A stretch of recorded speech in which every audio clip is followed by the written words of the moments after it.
Our clients often ask us if they should do a renovation prior to launching, and the answer is a very simple yet very vague, it depends. It depends on how big your apartment is, what kind of building you live in, what neighborhood you're in, and what's going on in the market right now. We're going to talk about a couple of options that you have to add value to your home prior to launching, but value that you'll see as profit on the back end when you get a contract. Your first option involves simple swaps, things like lighting fixtures. Anything reminiscent of the 1980s, it's gotta go. Cabinet hardware is another easy, quick fix. Go sleek and modern. Simple upgrades to the bathroom include reglazing a tub versus replacing it, regrouting your tile, or even just bleaching the tile grout.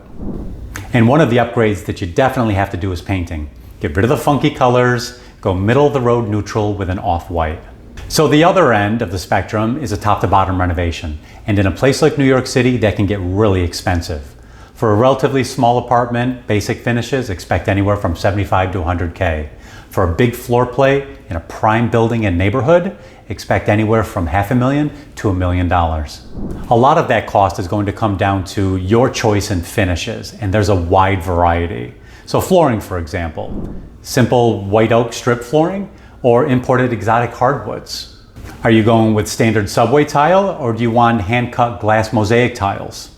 You can get carried away with things like Carrara marble or even onyx fixtures that we're starting to see now. Even in a basic renovation, always go stainless steel. GE Profile, Frigidaire, or Whirlpool, they're all great brands. If you're doing a higher end renovation for a bigger apartment in a prime location, you've got to go high end with the appliances. Wolf, Viking, Thermador, Gaggenau, there's a whole bunch of them, and you can spend a lot of money in this area. One of the reasons that a conversation with us before you do the renovation is important is because you can go overboard. You want to make sure that you're going to recapture the cost that you put into the apartment. And of course, getting a profit is always ideal. A lot of the factors we talked about before will determine whether or not that'll give you a good return. You can't go overboard. That's super, super important. We know what buyers are gravitating toward, and most of all, we know what buyers do not like. So let's have the conversation first and go from there.